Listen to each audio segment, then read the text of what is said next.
আল্লাহর ঘরের সামনে থেকে আপনি কি কোনো পাপের চিন্তা করতে পারেন? যদি করেন তার কি দশা হবে? সূরাতুল হজ্জের মধ্যে আল্লাহ সুবহানাহু ওয়া তাআলা সেটা বলে দিয়েছে।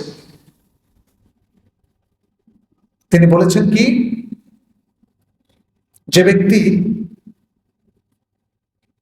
ওয়া ইউরিদ ফীহি বিইলহাদিন বিযুলমিন নুযিকহু মিন আযাবিন আলীম, আর যে ব্যক্তি মক্কায় থেকে কোনো অন্যায় কাজের ইচ্ছা পোষণ করে তাহলে তাকে অবশ্যই আমরা কঠিন আযাব এর সাদা সাধন করাবো।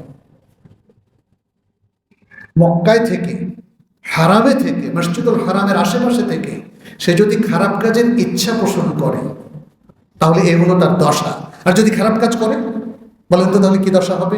ভালো থাকবে নাকি? তাহলে তার অবস্থা হবে আরো ভয়াবহ, আরো ভয়াবহ।